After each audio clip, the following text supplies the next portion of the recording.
Donc en fait, il y a tout un tas de choses que les gens savent pas et voient pas. Parce que ça se voit pas forcément. Et que Ça se dit pas. en fait. Ça se dit pas. Ça ne se dit pas.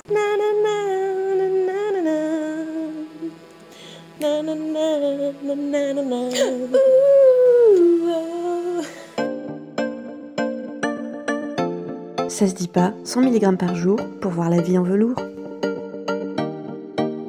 Ça se dit pas, un billet pour l'aventure.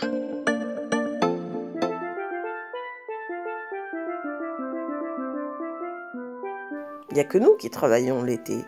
Tous les gens qui font des podcasts l'été, ils se barrent. Ils vont aux Seychelles. Vas-y, depuis quand il y a des cigales chez moi? Elle est où? Elle a l'air proche en plus. Ça se dit pas, sky is the limit. Bon, 13e épisode, deuxième prise. Trouble de la personnalité borderline et autisme.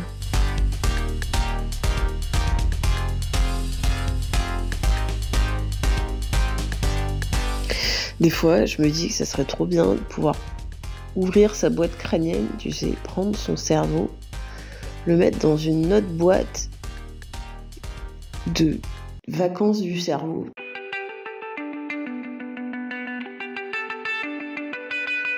Putain, mais c'est fou le nombre de femmes autistes qui ont été diagnostiquées bipolaires puis borderline après. Mais c'est un truc de dingue.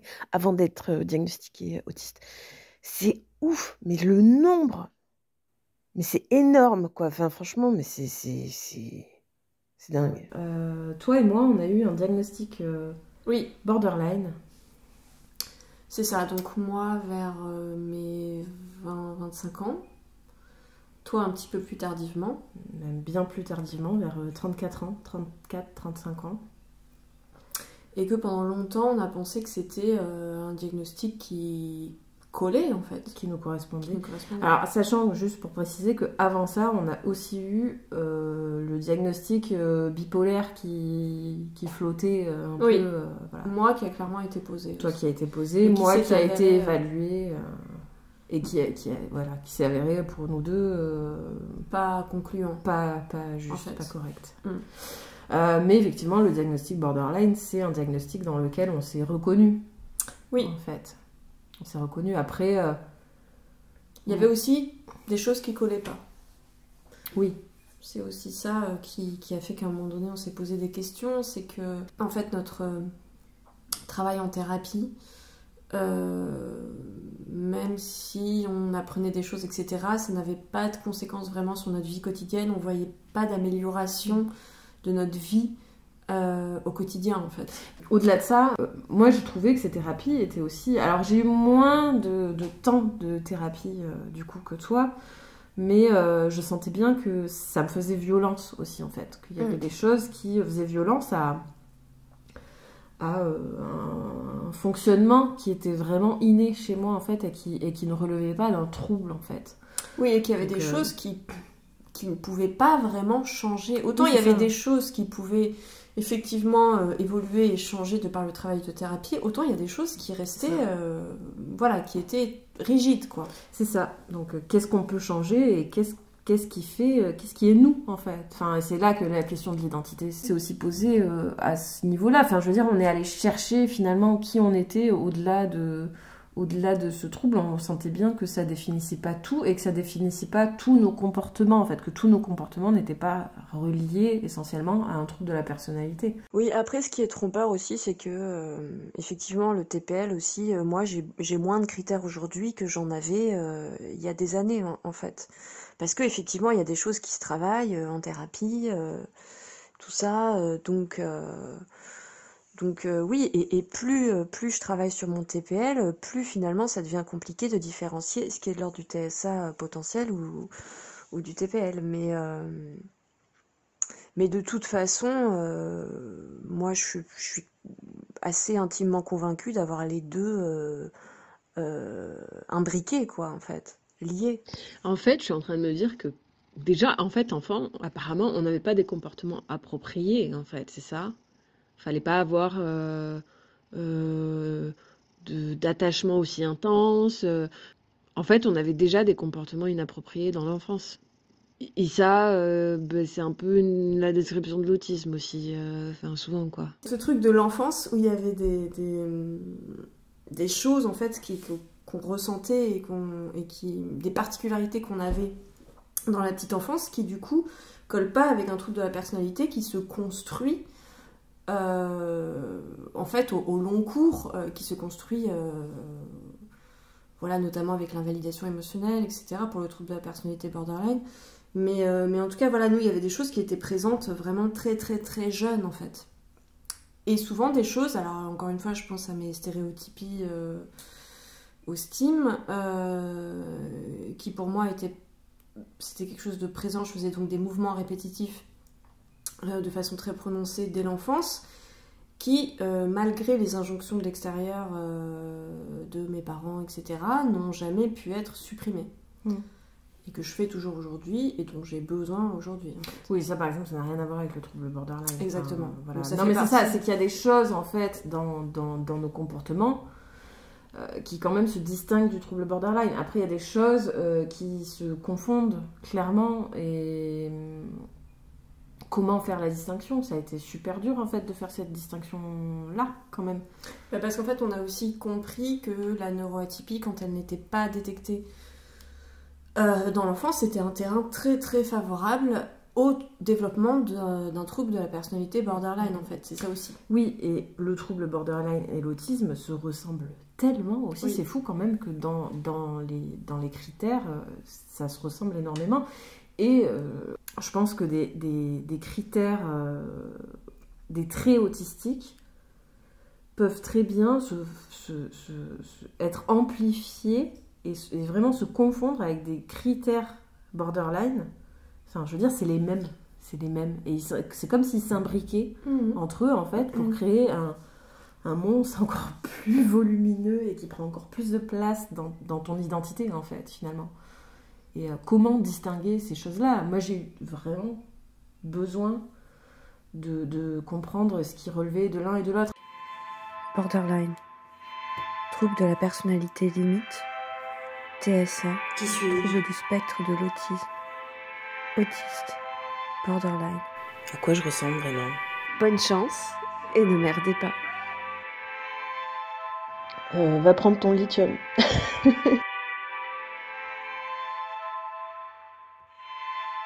Voilà, dans notre parcours, on a bien senti que de prendre conscience de l'autisme, ça a apaisé, en fait, et ça a presque fait disparaître, entre guillemets, des critères du TPL, du trouble borderline.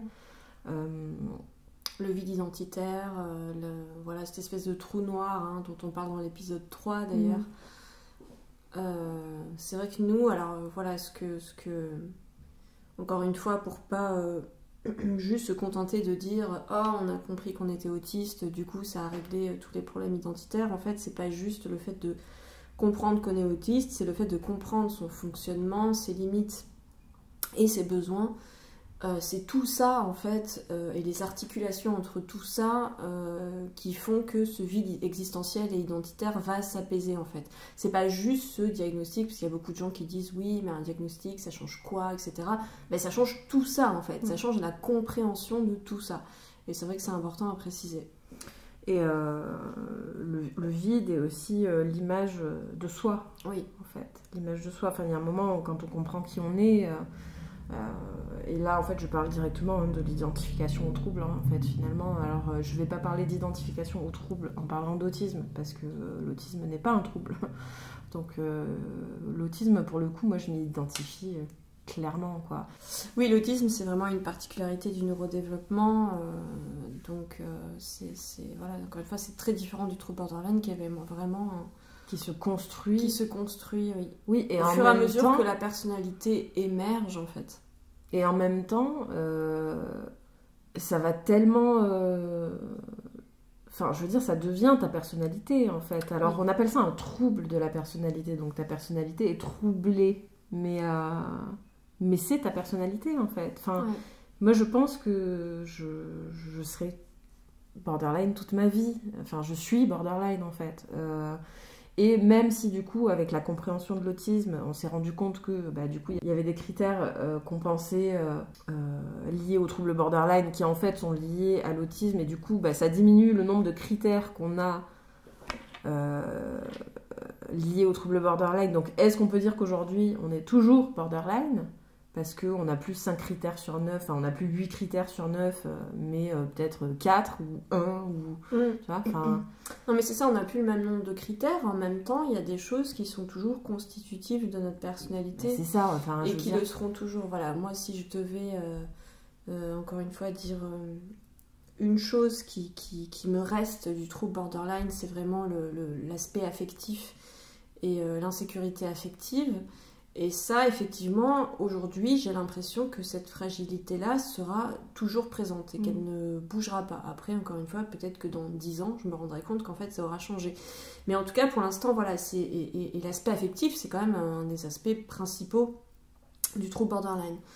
Donc voilà, même si je vis plus cette insécurité affective de la même manière que je la vivais quand j'avais 18, 20, 25 ans, elle est toujours là. C'est quand même une base. Je sens qu'elle est toujours là.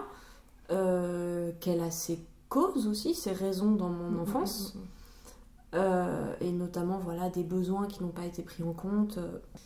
Mais voilà, effectivement, ça, j'ai l'impression que c'est une chose qui, même s'il me reste peut-être un seul critère du trouble borderline qui est celui-là, celui-là, il est là, et il est présent, en fait. Mais moi, c'est... Bon, après, il y a ce truc aussi de...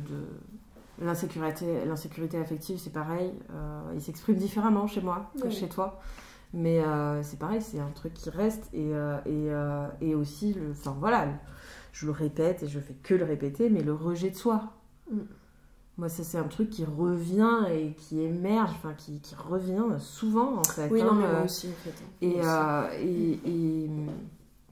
Et puis du coup, ça montre aussi à quel point, enfin voilà, ce processus de diagnostic est défectueux en fait. Enfin, je veux dire, tu peux pas dire du jour au lendemain que tu n'as plus de trouble de la personnalité. Alors, ok, ça correspond au comportement et à l'impact que ça a dans ta vie et dans tes relations et dans comment tu organises tes rapports aux autres, à la vie, et voilà. Mais n'empêche, même si moi je suis persuadée qu'un jour, même si un jour je ressens plus autant, enfin je ne réagis plus autant intensément au rejet ou la dépendance, enfin, je sens quand même que c'est une base qui sera toujours en moi, en fait. Enfin, je sais pas comment l'exprimer, mais... Donc les gens qui te disent, oui, est-ce qu'il faut pas t'identifier à ton diagnostic, à ton trouble, machin, mais ta gueule, en fait, enfin, tu sais pas ce que c'est pas... Moi, je vois pas ça comme un problème, en fait.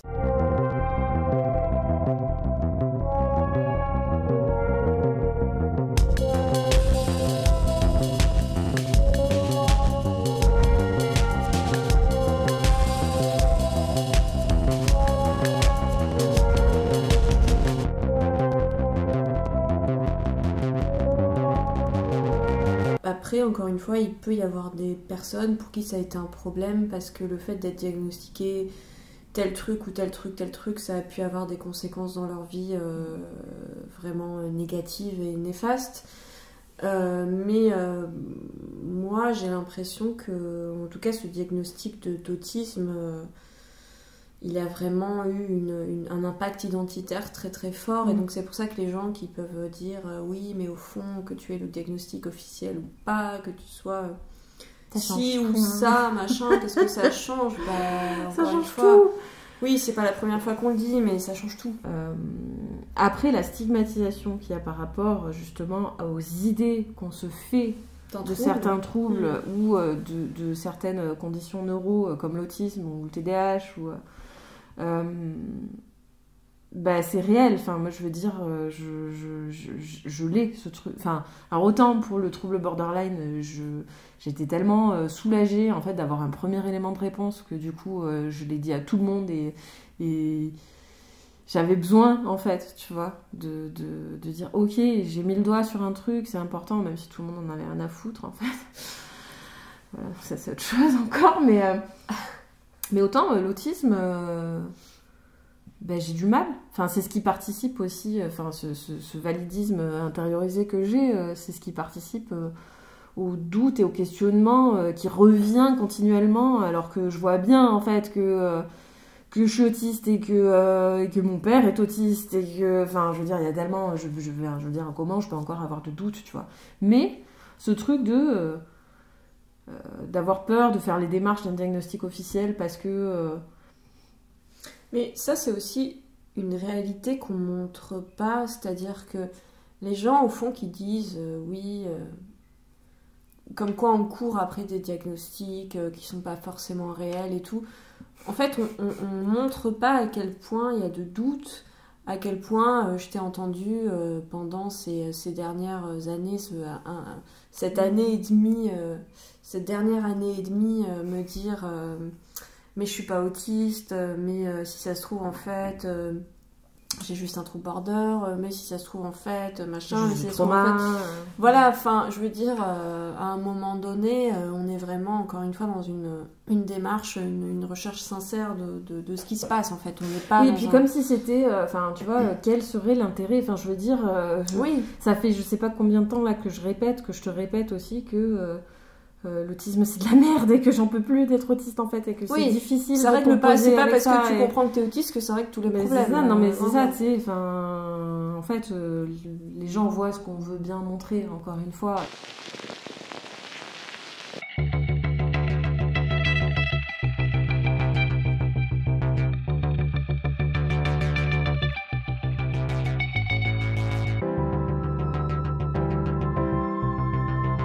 Ouais, ouais, ouais, ouais, ouais, ouais, ouais, ouais, ouais, ouais.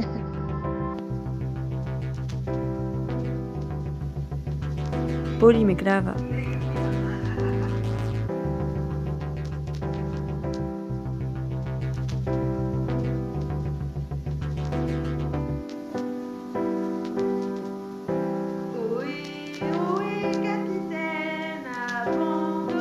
Dieu m'a donné la foi.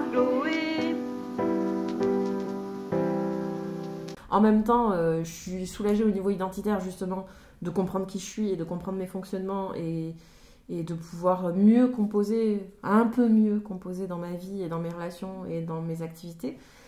Et d'un autre côté, je me dis non, il faut que je continue de cacher ça parce que en fait, c'est tellement stigmatisé dans la société et ça va me foutre des bâtons dans les roues si je veux faire des trucs et machin. Bon, sauf qu'en fait, maintenant, ce que je veux mettre en place et je vais me battre pour ça, ce sera en accord avec qui je suis, en fait. Mais c'est ça aussi, c'est que par rapport à la réalité de ce qu'on vit, il y a souvent de la part que ce soit du milieu médical ou des personnes autour de nous, une grosse simplification du truc, en fait. Ils ne voient pas à quel point c'est complexe, à quel point tous les aspects du truc et à quel point ça peut être complexe aussi justement de reconnaître complètement son fonctionnement et à la fois ce qui permet de résoudre un certain nombre de choses et en même temps d'avoir une espèce encore une fois, une invalidation, encore une fois, comme si on n'en avait pas eu assez, une invalidation du milieu médical, une invalidation officielle, alors que clairement le milieu médical est quand même à la ramasse par rapport à ce qui se passe dans la réalité. Encore une fois, comment quelqu'un qui ne me connaît pas va affirmer qui je suis, tu vois, enfin je veux dire, il n'y a que moi en fait finalement qui... Oui, mais ça à la limite on pourrait te répondre oui, mais un médecin forcément il sait pas qui t'es, donc c'est même pas une question de pas savoir qui tu es, c'est déjà une question ne serait-ce que d'être, excuse-moi, je repense à mon rendez-vous au CRA, une question ne serait-ce que d'être à jour déjà sur ce qu'est l'autisme et notamment l'autisme invisible chez les personnes assignées femmes ou des femmes. Déjà, ne serait-ce que ça, déjà pour commencer, quoi. Et juste, hier soir, c'est fou, je ne te l'ai pas envoyé ce message, je me pose la question très juste de... Oui, c'était une question très juste et très judicieuse, et je pense que tu vas approuver. J'ai survolté, pardon, je suis crevée. Je me disais que c'est quand même fou que le diagnostic borderline soit en majorité entre guillemets féminin et que les diagnostics autistes soient en majorité masculins. Est-ce qu'il n'y aurait pas un truc à creuser là-dedans? Oui, non, puis je veux dire, les garçons préfèrent dire qu'ils sont autistes, tu comprends, c'est pas de leur faute, alors que les nanas, elles sont border, c'est de leur faute, quoi, il y a un truc qui déconne, tu vois. Après, je repensais à un truc, là, je voulais revenir sur le fait que, voilà, l'identité, elle est... Moi, je pensais que c'était quelque chose qui était immuable. Alors que l'identité, ça peut aussi être quelque chose c'est quelque chose d'évolutif, en fait. Et comme... et c'est encore différent des bases de construction de la personnalité, en fait. Ce sont encore deux choses différentes. Et à quel point les choses sont pas linéaires dans la vie. Tu vois, il y a des moments où... voilà, moi, le trouble borderline, je sais qu'il m'atteint, moi, aujourd'hui, et parce que j'ai compris que j'étais autiste et que j'avais un fonctionnement neuroatypique et que je compose mieux avec, mais il m'atteint moins aussi parce que je le garde à distance. Tu vois, enfin, je ne dis pas il y a certains contextes, certaines situations qui vont le réveiller. Enfin, je veux dire, on n'est pas à l'abri d'un deuil, de plein de contextes différents qui vont venir déclencher, tu vois. Oui, et puis aussi on apprend. Enfin, il y a effectivement les contextes déclencheurs qu'on va éviter, mais il y a aussi quand même... Enfin voilà, moi clairement, entre mes 25 et 36 aujourd'hui, j'ai appris en fait. J'ai expérimenté. Si je prends l'exemple par exemple de la dysfonction exécutive, qui est très souvent associée à l'autisme, qui est donc cette espèce de paralysie en fait, qui fait qu'à un moment donné on va être incapable d'accomplir une tâche, on va être incapable de bouger. C'est quelque chose que je vivais très très très fortement quand j'étais enfant et particulièrement quand j'étais adolescent, où voilà, mon coloc de l'époque, quand j'avais 20 ans, pouvait me trouver dans des états mutiques et paralysés pendant des heures. Il venait me voir à un moment donné, il me demandait si ça allait, je lui répondais à peine et il revenait une heure après, j'étais toujours au même endroit, j'avais pas bougé. Bon, ce qui d'ailleurs il semblait accepter avec une certaine compréhension. Bon. Et parce que je pense qu'il est autiste aussi. Mais bon. Donc voilà, c'est des choses aujourd'hui qui m'arrivent encore, mais de manière beaucoup moins prononcée en fait. Voilà, ça m'arrive moins de rester paralysée pendant des heures. Ça va m'arriver dans certaines situations, notamment si je suis fatiguée ou submergée. Oui, mais maintenant tu sais ce que c'est. À l'époque, voilà, tu savais pas ce que c'était. C'est très important pour moi de savoir ce que c'est. Bah tiens, voilà, un exemple qui m'est arrivé très récemment. J'étais à une terrasse de café, donc avec des gens bienveillants de ma famille, et en fait j'étais tellement fatiguée que je n'arrivais pas, j'avais envie d'aller aux toilettes en fait, et j'étais tellement épuisée que c'était impossible pour moi de me lever, et rien que le fait de devoir trouver le chemin en fait, de me faufiler entre les tables pour aller jusqu'à l'intérieur du restaurant pour aller aux toilettes, c'était insurmontable, et donc j'avais envie de pisser depuis un petit moment et j'étais incapable de me lever.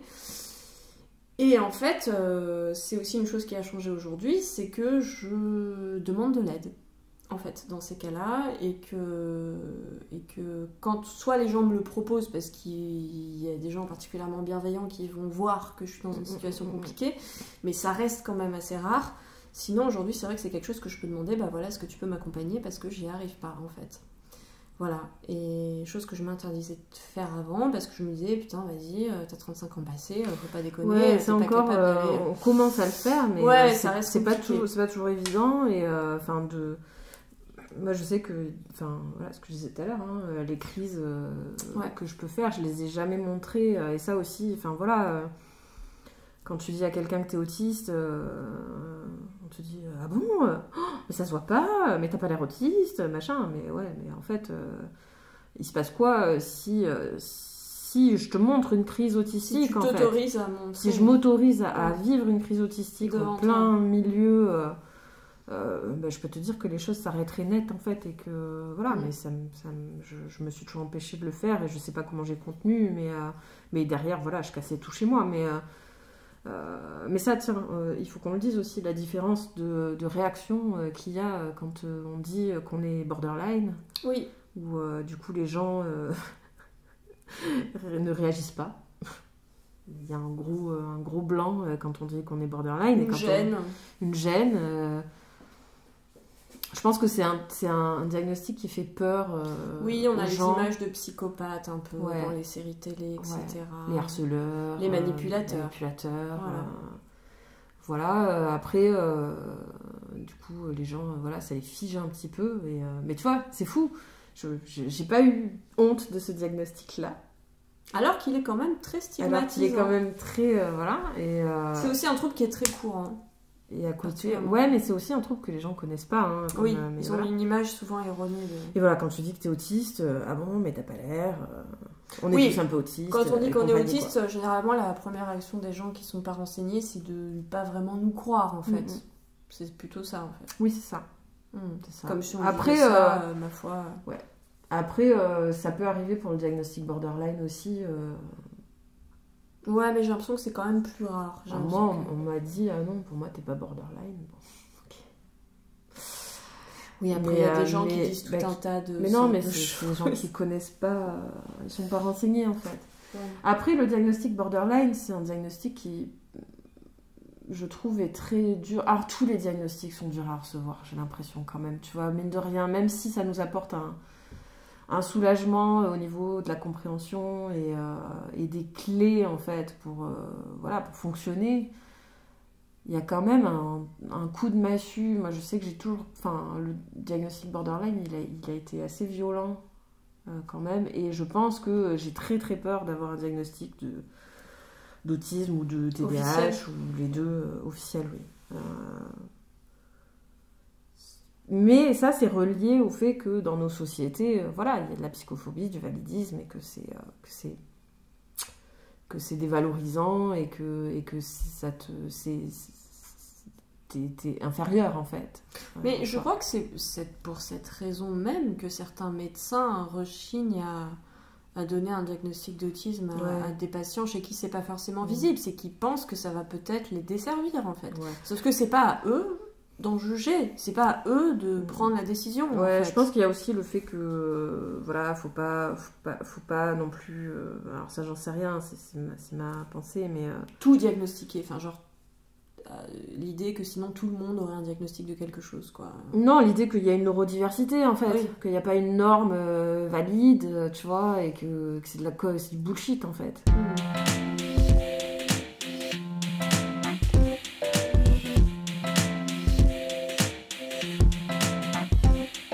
J'ai pas envie d'aller me coucher parce que j'ai pas envie d'être à demain.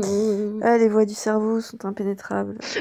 Qu'est-ce que je voulais dire? À part dire des conneries, des conneries. Allô, que je voulais dire. Ici Kiwi des Sables, la banane des neiges. Vous me recevez? Kiwi, kiwi, kiwi. Mais du coup, il y a un truc dont on parle pas beaucoup, je trouve, et je sais pas si tous les borderline partagent ceci. En tout cas, je sais que moi, j'aimerais être quelqu'un que je suis pas. J'ai toujours voulu être quelqu'un que j'étais pas. Est-ce que c'est parce que du coup, je ne vis pas pleinement qui je suis? Et je pense qu'en vrai, c'est ça. Ou est-ce que c'est parce que je me déteste, en fait, tu vois. Et comme je disais, hein, le trouble de la personnalité borderline, c'est le trouble du rejet de soi. Donc, c'est un mélange des deux, du coup. Je m'aime pas, donc je me rejette. Et du coup, je veux être quelqu'un d'autre. Alors que si, en fait, et du coup, je me sens mal parce que je m'investis pas de ma propre identité. Et c'est horrible de ressentir ça. Et je pensais ne plus trop le ressentir parce que j'ai compris tellement de choses. De comprendre l'autisme, de comprendre mes traumas, de comprendre voilà, tout ce qui se rattache à ça et pourquoi je peux ressentir ça. Ça l'a quand même nettement diminué, mais des fois, ça revient. Des fois, ça revient et ça fait mal, quoi. C'est pas... C'est désagréable. la vie, l'identité, c'est quelque chose qui bouge en permanence et qu'il n'y a pas de... Selon les individus et leur parcours de vie, en fait, ça va complètement... ça va avoir un impact complètement différent. Oui, puis on reste humain, en fait, tu vois, même si, en fait, on peut... même si une neuroatypie ou un trouble de la personnalité peut faire partie de l'identité... ça bouge. Non, mais ça veut pas dire qu'on est que ça non plus. Enfin, on est des êtres humains et on vit... on peut vivre des traumas, on peut vivre des histoires, des aventures, faire des choix comme tout le monde. Enfin, on est des humains en fait avant tout. Et c'est en ça aussi qu'on n'a pas énormément de différence avec une personne neurotypique ou... Enfin, je veux dire, on vit, quoi, tout simplement. Donc, on apprend avec l'âge aussi à interagir, à se respecter. Enfin... Ça paraît tellement logique. Et après, voilà, notre capacité d'adaptation et de confrontation aux choses, elle est différente. C'est ça. Elle est différente et C'est ça. des fois, elle est difficile. Moi, par exemple, j'ai longtemps cru que j'étais autodestructrice, mais en fait, maintenant, avec le recul, si je prends en compte la surcharge, l'angoisse vis-à-vis des changements, de tout ce qui peut me faire flipper, etc. Bah, en fait, finalement, ce que je prenais pour de l'autodestruction, je suis même pas sûre que ça en était, en fait. Les comportements de violence envers soi-même chez les autistes, ils sont pas du tout liés à la même chose. Là, pour le coup, quand même, il y a une différence. Enfin, les comportements violents envers soi dans l'autisme, c'est surtout de la surcharge, hein, généralement. Enfin, alors que dans le trouble borderline, il y a quand même un truc de... on veut se détruire, clairement, on veut se détruire parce qu'on s'aime pas, en fait. Après, dans les comportements où on cherche l'attention des autres et tout, oui, bon, alors ça, déjà, ça peut être tout être humain hein, qui fait ça, donc voilà. Mais il y a quand même un truc typique borderline là-dedans, enfin... Moi, souvent, j'ai deux trucs différents, tu vois. Quand je dis que mon côté border, c'est quand je cherche vraiment l'attention, bah c'est ça, parce que sinon, en fait, les autres, en fait, tu vois, d'avoir l'approbation des autres ou d'avoir, enfin, étrangement, c'est un truc dont j'en ai royalement rien à foutre de base, tu vois. Mais quand je suis dans un truc où je me juge et où je me dévalorise parce que je pense qu'il y a le trouble borderline qui attaque fort, sévère. Ouais, je sais pas, c'est complexe, hein, c'est difficile. C'est vrai que si on prend l'attachement, par exemple, alors effectivement, il y a le côté dont on parlait, très borderline, de l'insécurité affective, qui peut donner lieu à des comportements voilà, de harcèlement, de manipulation, de possession, etc. Mais chez les autistes aussi, il y a à la fois une incompréhension des codes de communication, mais aussi une insécurité du fait de ne pas comprendre justement ce qui se passe au niveau de la communication, qui peut finalement créer un peu les mêmes... la même insécurité affective en tout cas. Après déjà, je pense, tu vois, on parle d'attachement... déjà les borderline ou les autistes n'ont pas un trouble de l'attachement, ils ont un attachement, un type d'attachement particulier. Donc ils n'ont pas un attachement sécure, mais ils ont pas avoir un trouble de l'attachement, c'est encore différent. Et ça, les gens confondent aussi, et ça m'énerve. Bah vas-y, donc faisons la différence. Un trouble de l'attachement, qu'est-ce que c'est? Un trouble de l'attachement, c'est la difficulté à créer de l'attachement. Ouais.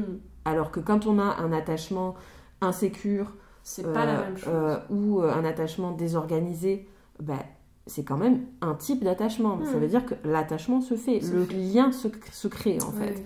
Et du coup, voilà, les deux choses sont différentes. Donc ça m'énerve quand j'entends dire oui, mais le trouble de l'attachement. Non, j'ai pas un trouble de l'attachement, j'ai un type d'attachement particulier. Et d'ailleurs, les borderline et les autistes ont souvent le même type d'attachement, et c'est le type d'attachement désorganisé en fait. Donc à la fois besoin de créer du lien et en même temps tenir à distance. À distance, oui. Voilà. Et ça, par exemple, on le retrouve chez le borderline et chez l'autiste. Souvent. Ce qui peut aussi flouter le diagnostic. Complètement. Mais ça, comme les comportements, comme l'obsession. Ouais. Les fameux intérêts spécifiques des autistes... ou l'obsession relationnelle Oui, que va avoir voilà, un moi je pensais borderline. plutôt à ça. Enfin, ça, Alors ça se c'est retrouve sur les deux, une quoi. obsession qui va pas avoir les mêmes, pas forcément avoir les mêmes raisons. Et pas les mêmes attentes. Voilà, chez un borderline, Mm. ça va être une insécurité affective, avec une attente de sécurité, d'attention, d'amour, etc. C'est ça. Là où chez l'autiste, finalement, ça va plus être une fixation. Enfin, je sais pas Comment on l'explique chez l'autiste? Oui. C'est difficile, hein? C'est pas facile à C'est expliquer. difficile. Le côté Bah, obsessionnel en chez tout cas- l'autiste. En tout cas, un intérêt plus à un moment donné de partager avec quelqu'un sur un sujet, ou un enthousiasme en fait. Je sais pas, ça va pas être le même. Ouais, alors moi je pensais au côté Mais bon, encore une fois- obsessionnel. Encore une fois, c'est flouté parce que je pense que chez les autistes aussi, il y a une dimension affective qui rentre en bien compte. sûr, Enfin, parce faut pas, qu'on on reste peut humain. pas, voilà, on peut pas tout. Bien sûr. Non, mais après, je pensais au côté obsessionnel chez l'autiste de faire une fixette sur une chose, tu vois, et de du coup complètement oublier que la personne est une personne. Tu vois, je Ouais, sais pas comment l'expliquer. Moi, j'ai ce truc. Moi, j'ai pas ce truc. Moi, j'ai ce truc-là où Mhm. je vais figer sur un aspect de la personne et ça va me rendre dingue. Genre un exemple. Mais en soi, ben, je sais pas. Faire une fixette sur le rire de quelqu'un. Ah, Moi, oui. j'ai un truc, mais il y a certains rires, il y a des personnes dans ma vie qui ont un rire que je voudrais capturer et garder pour moi, en fait, tu vois. Mais, et ça n'a rien... Et du coup, j'en oublie qu'ils sont des personnes aussi, tu vois. Et c'est un exemple, hein. J'essaye de l'imager parce que c'est très dur à expliquer, mais... Après, oui, moi après par exemple, mais c'est différent. Il y a des choses qui vont me perturber. Par exemple, on en parlait la dernière fois, je crois. Un motif sur le pull de quelqu'un va faire que je vais complètement focaliser dessus. Et ça va complètement perturber la conversation que je vais avoir avec la personne. Mais du coup, Mais c'est de cette alors, obsession-là que c'est je une parle. forme d'obsession, mais oui, alors effectivement, oui. Ça, ou moi, c'est des lumières. J'ai une obsession pour les lumières. Je peux fixer sur les lumières, ça très longtemps. Non, mais c'est- Et en oublier qu'il y a quelqu'un qui me parle à côté. tu vois. Et ça, mais ouais, mais du coup, quand ça touche aux personnes, les Oui. personnes peuvent, tu vois, ça peut Les heurter. les heurter, Genre, tu m'écoutes ou leur pas, faire, ou alors leur faire peur, tu Oui. vois. Enfin, Genre, pourquoi tu fixes mon pull comme ça ou pareil, des personnes qui sont belles. Moi, ça m'arrive de trouver des personnes tellement belles et de leur répéter, et ça les met super mal, alors que j'attends rien derrière, tu vois. Et ça peut porter à confusion. Et quand on a ça, plus un trouble de la personnalité borderline, c'est un combo, mais un shitty combo encore. Hein, Tu vois, quand les deux se mixent, en fait, quand il y a des attentes de sécurité affective, plus en plus une obsession sur un trait en particulier, ça rend dingue, quoi. Ça rend dingue. Mais justement, c'est des choses qui peuvent... on parlait de choses qui nous dépassent, qui nous font peur, sur lesquelles on n'a pas le contrôle. Et moi, je sais que j'ai tendance à essayer de tenir à distance, et du coup de me tenir à distance de moi-même, en fait. Et c'est dur de faire ça, finalement. Mais c'est aussi pour ça que je veux faire du clown, nique sa mère. Je vais être sur scène et je vais faire ce que je veux. Et je vais dire aux gens, vas-y, rigole, allez, rigole encore. Et ils vont pas comprendre, mais on s'en fout parce que ce sera un spectacle. Mais tu vois, dans la vraie vie, ça perturbe les gens et ça fait peur aux gens. Et je peux comprendre parce que moi-même, ça me fait peur, en fait. Moi-même, j'ai peur de moi-même, en fait. Mais de quoi exactement? Ben, de ce que je viens de décrire, là, tu vois, du côté... Pourtant, je sais bien que je ferais de mal à personne, tu vois. Oui. Ouais, et pourtant, je me dis, bah si, j'ai déjà dû faire du mal. Je sais que j'ai été toxique dans mes relations. Oui, mais ça, moi aussi. Tu vois, j'ai voulu emprisonner l'autre, clairement. Hein. J'ai voulu l'accaparer juste pour moi. Et ça, je pense qu'il y avait un côté et autiste et borderline, les deux. Et ça, c'est horrible. Tu vois, mais aujourd'hui, j'en suis conscient, en fait, et je referai plus ça. Donc, est-ce que c'est en ça que je peux dire que je n'ai plus de trouble de la personnalité? J'ai toujours une personnalité borderline, mais je n'ai plus le trouble du comportement. On verra si ça revient, tu vois, mais...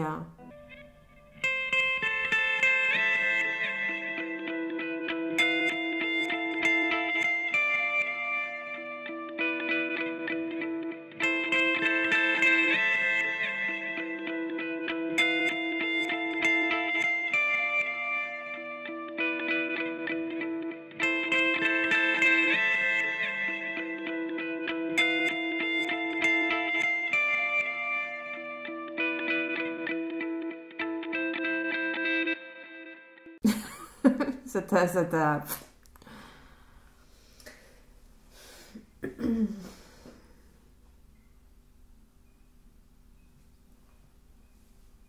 T'as pas peur de toi?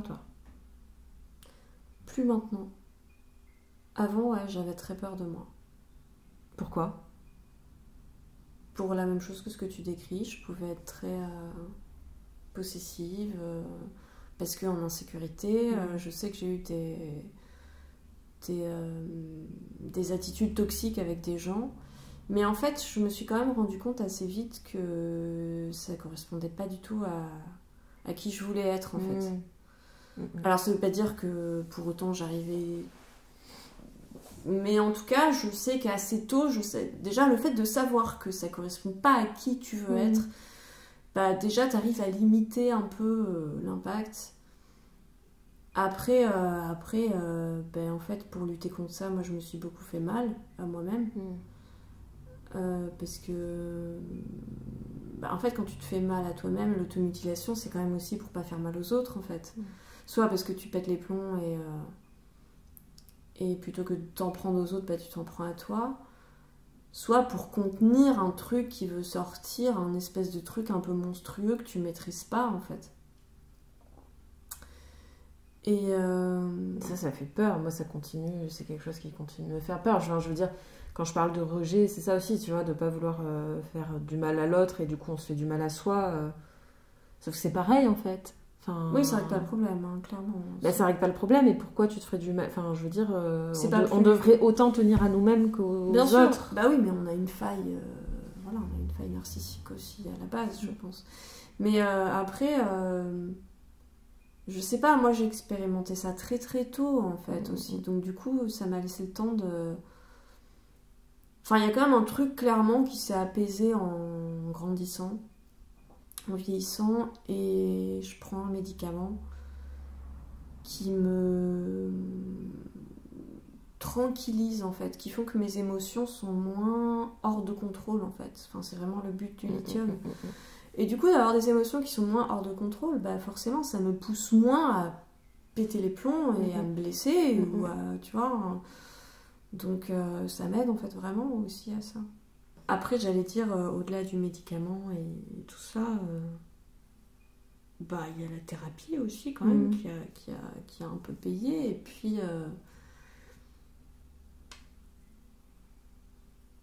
Et puis l'art, encore une fois, d'avoir cette voie de sublimation et d'expression de soi. Bah moi, il y a plein de moments dans ma vie, bon on en parlera peut-être plutôt sur l'épisode sur l'art, mais où je me suis dit dans ma vie, ok, soit je me tue,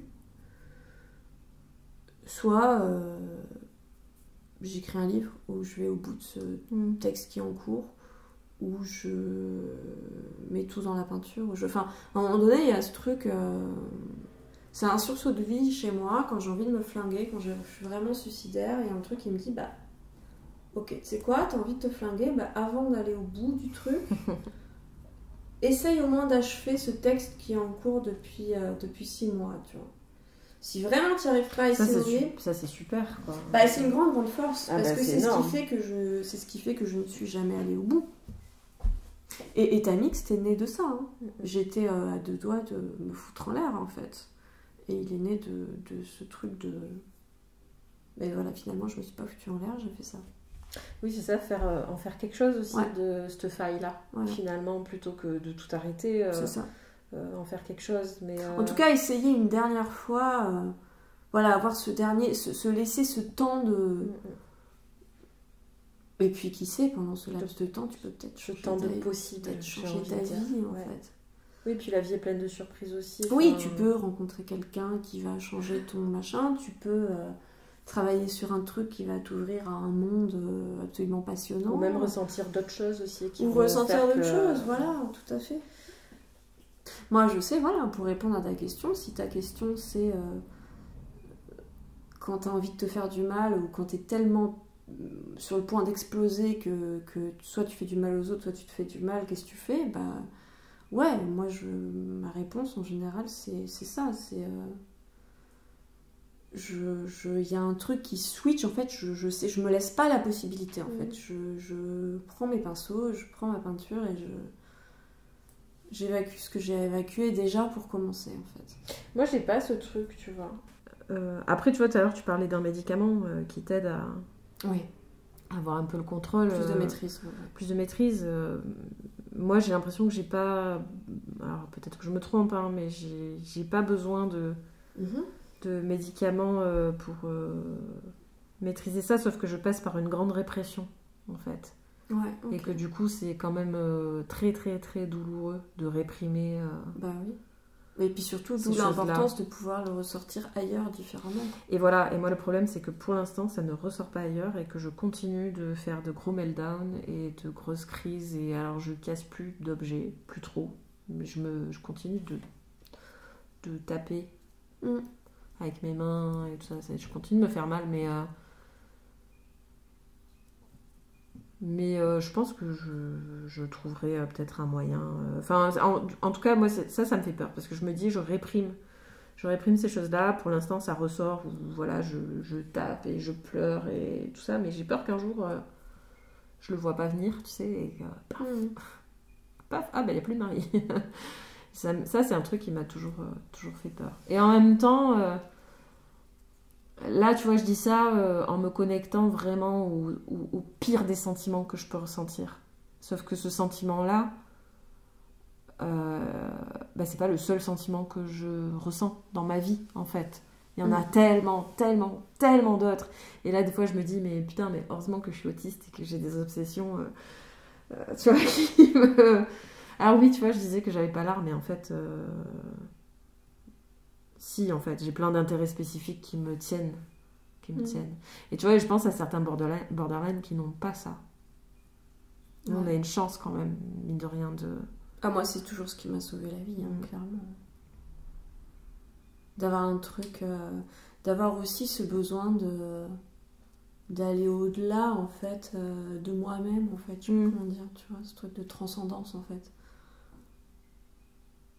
Mais ça, clairement, je pense que c'est un... tu vois, dans l'autisme, je pense qu'il y a ça. Il y a ce truc de... on n'est pas forcément attaché à notre identité aussi, tu vois. On est attaché à ce qu'on ressent. Ouais. Et à ce qu'on... Et la connexion qu'on a avec la vie. Voilà, et avec la matière. Et Ouais. toi, tu as vraiment ce truc aussi. Et moi aussi, d'une façon différente, encore une fois. Mais et c'est pour ça que je disais, encore une fois, peut-être que notre force dans le trouble borderline, c'est peut-être notre neuroatypie, en fait. C'est peut-être l'autisme. Ouais. Ça, on n'avait jamais abordé ça. Hein. C'est marrant. Hein. C'est marrant. Ouais. Tu sais, je pense que le médecin que tu avais vu au CRA, je pense qu'il était vraiment pas vraiment formé, en fait. Enfin, d'ailleurs, quand il t'a dit oui, vous savez, des différentiels, on en fait, mais pas vraiment dans les règles de l'art, ben, la preuve, en fait. Parce que sous les yeux, il avait quand même ton dossier qui disait que tu as été diagnostiqué avec un trouble de la personnalité borderline, mais il n'a pas vraiment pris en compte, en fait. Enfin, tu vois, là, je relis la phrase qui dit la présence du TPL peut aussi créer un profil d'autisme différent qui peut ne pas rentrer dans les grilles de diagnostic s'il y a un diagnostic d'autisme à l'âge adulte et si la comorbidité n'est pas prise en compte. Et c'est exactement ça. Et tu vois, quand il a pensé que tu étais TDAH. Le TDAH est vraiment confondu avec le TPL aussi. Et ça se trouve, il avait juste à prendre en compte le fait que tu as un trouble de la personnalité borderline, en fait.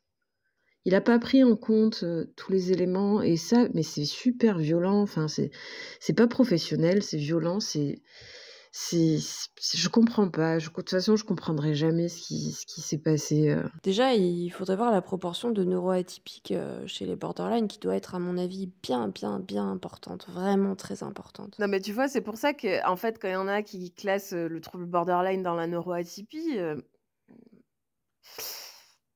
voilà, moi ça me questionne encore une fois. Enfin, est-ce que du coup, on n'a vraiment pas encore assez de connaissances du trouble borderline et du coup, en fait, on est des borderline qui pensent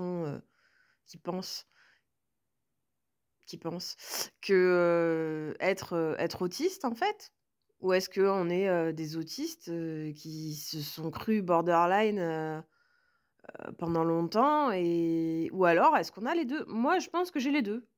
Vraiment, je pense avoir les deux en fait. As I was going over the Cock and Kerry Mountains, I met with Captain Farrell and his money he was counting. I first produced my pistols and I then produced my saying. Ça se dit pas, la saga de l'été.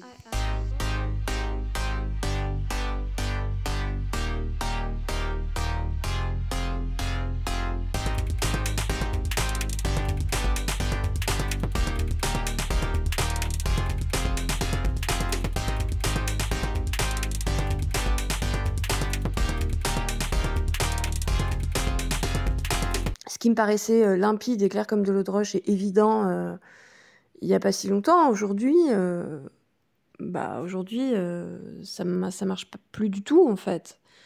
Et je me dis, mais combien de personnes borderline sont persuadées d'être borderline ils sont peut-être soit autistes, soit autre chose en fait, aussi. Et que, en fait, à quel point l'autisme et le trouble borderline peuvent se confondre. Et je pense que là-dedans, il y a ce truc de dépendance affective. Il y a aussi, du coup, ces relations, cette intensité dans les relations. Il y a, c'est aussi de l'autisme, en fait. Enfin, ça peut être de l'autisme, en fait. Le vide, le machin, tout, en fait. Tous les critères peuvent être... C'est pour ça que je pense que c'est important d'analyser en nous la base de la chose, quoi. Et c'est pour ça que là, je le mets sur papier, parce que j'ai besoin de le poser. Et puis évidemment, dans le trouble de la personnalité, ta personnalité, et je trouve que ça dit bien à quel point ces problèmes émotionnels sont imbriqués en fait à tous les niveaux, tous les stades de la personne et de la construction de la personnalité. Donc c'est inextricable comme truc. Enfin, c'est pour ça que c'est si complexe, quoi. Mais tout ça, comment on dit bonne chance en croate? Nek te sreća prati. Ça se dit pas. Tu crois que les kiwis mangent des kiwis? Alors je sais pas si les kiwis mangent des kiwis, mais c'est fort possible parce que ça mange des fruits. En fait, ça mange des petits insectes qu'ils trouvent la nuit comme ça, paf paf paf, dans le sol. Et ça complète son alimentation avec des fruits. Et généralement, vu qu'il peut pas voler, qu'il peut pas aller trop haut, il mange des fruits qui sont tombés au sol. Et donc c'est fort possible qu'en Nouvelle-Zélande, il croise des kiwis sur sa route. Donc les kiwis mangent peut-être des kiwis. Ça se dit pas. Ça se dit pas en fait. Ça ne se dit pas.